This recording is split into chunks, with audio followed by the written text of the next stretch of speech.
Doesn't matter Pushpa 2 कितना कमाई कर रही है या फिर लोगों को कितना पसंद आ रही है, एट द सेम टाइम हमें इस बारे में भी बात करनी चाहिए कि पुष्पा 2 मूवी कौन सी चीज़ों में काफ़ी खराब थी, काफ़ी नेगेटिव पॉइंट्स थे कुछ मूवी में। शुरुआत करेंगे पॉइंट नंबर 1 के साथ, वो है फहद फासिल का कैरेक्टर के साथ नाइंसाफ़ी हुई, लिटरली नाइंसाफ़ी हुई।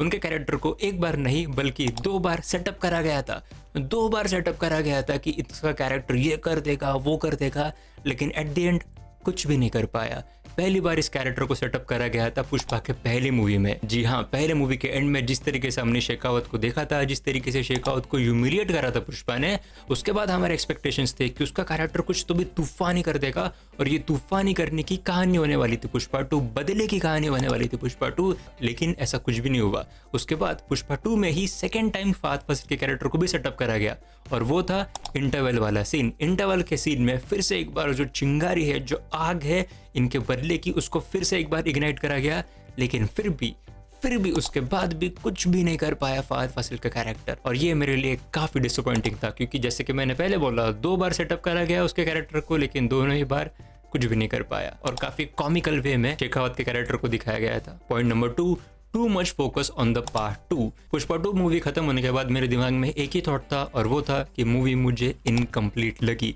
और मूवी को इनकम्प्लीट लगने का ये पॉइंट था कि शुरुआत में हमने जो भी सारा बड़ा सा जापान का सीन देखा था, उसका सीन का रेजोल्यूशन हमें नहीं मिला, उस सीन का कंक्लूजन हमें नहीं मिला। 3 घंटे 20 मिनट की मूवी होने के बावजूद मूवी के कुछ सीन्स को बिल्कुल भी एक्सप्लेन नहीं करा गया, छोड़ दिया गया थर्ड पार्ट के लिए। उसके बारे में हम आगे थोड़ी देर के बाद बात करेंगे, लेकिन मेरा मेन पॉइंट है कि तुमने इस मूवी में इतने सारे साइड प्लॉट्स के ऊपर, साइड मिशंस के ऊपर टाइम इन्वेस्ट किया और जो काफी ऑब्वियस था कि तुमने क्यों किया, वो करा जा रहा था कि थर्ड पार्ट के लिए कुछ नए विलन्स को सेटअप करना। फॉर एग्जाम्पल, जो सेंट्रल मिनिस्टर का भतीजा था उसको बना दिया गया था मूवी का एंड में विलन। फहद फासिल को विलन नहीं बनाया, लेकिन इस दूसरे कैरेक्टर को विलन बना दिया। और वो उन्होंने क्यों किया? क्योंकि उसके मरने के बाद उसके वजह से ही तीसरे मूवी में कुछ और नए विलन सेटअप होगी और वो पार्ट 3 के जो विलन का सेटअप होने वाला है वो डेफिनेटली कनेक्टेड ही होने वाला है इस सेंट्रल मिनिस्टर के भतीजे के साथ। तो बेसिकली उन्होंने इस भतीजे के ऊपर इतना ज़्यादा टाइम इन्वेस्ट कर दिया, उसको इस मूवी का विलन बना दिया जिसका कुछ पॉइंट था नहीं, और उसको ही अगले मूवी के लिए सेटअप कर दिया गया कि इसके रिलेटेड कुछ विलन होने वाला है। तो बेसिकली उन्होंने साइड प्लॉट्स के ऊपर इतना ज़्यादा टाइम डाल दिया और वो ऑब्वियस था क्यों किया था, क्योंकि उनको थर्ड पार्ट के लिए कुछ सेटअप करना था। लेकिन इतना करते करते उन्होंने सेकंड पार्ट में जो उन्होंने प्रॉमिस किया था कि हमें सेकंड पार्ट में फहद फासिल वर्सेस पुष्पा की फाइट देखने को मिलेगी, वो तो हुआ ही नहीं। पॉइंट नंबर 3, जापान के सीन।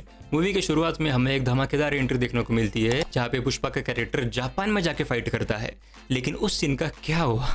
कुछ भी नहीं हुआ। अगर तुमको एग्जैक्टली याद नहीं है तो तुम्हें जल्दी से याद दिला देता हूँ कि स्टार्टिंग के सीन में क्या हुआ। स्टार्टिंग के सीन में पुष्पा पहुंच जाता है, 40 दिन कंटेनर में रहने के बाद जापान पहुंच जाता है, वहाँ पे जाके जापानी गुंडों से लड़ता है उस समुद्र के पोर्ट पे। लेकिन लड़ते लड़ते पुष्पा गिर जाता है पानी में, और पानी में पुष्पा गिरने के बाद उसे हम बाहर निकलता हुआ देखते नहीं है, सीधा हम फ्लैशबैक में आ जाते हैं, सीधा हम करंट टाइमलाइन में आ जाते हैं, जो मूवी की करंट टाइमलाइन है, मूवी के प्रेजेंट में आ जाते हैं। लेकिन फिर इस पॉइंट पे हमें डेफिनेटली लगता है कि मूवी की शुरुआत हमने उस पॉइंट के साथ करी थी, तो डेफिनेटली ये पॉइंट कभी ना कभी तो आएगा मूवी में। मे बी मूवी का क्लाइमैक्स में हम ये सीन देख सकते हैं, लेकिन नहीं नहीं, कुछ हुआ ही नहीं उसका। वो सीधा आएगा अभी अगले पार्ट में, और मूवी का अगला पार्ट कब आएगा?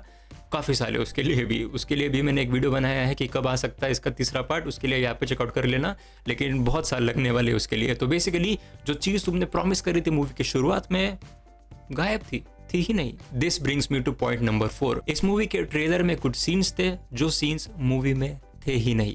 इसके ऊपर भी मैंने वीडियो बनाया है, इसको भी यहाँ पे चेकआउट कर सकते हो।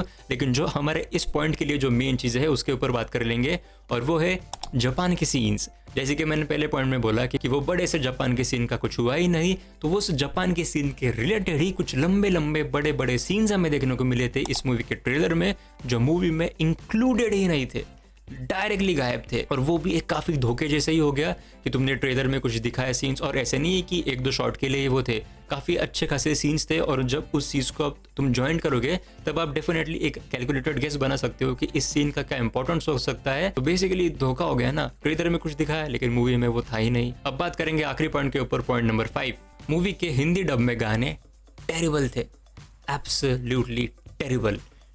क्या ही बोलूँ अब मैं।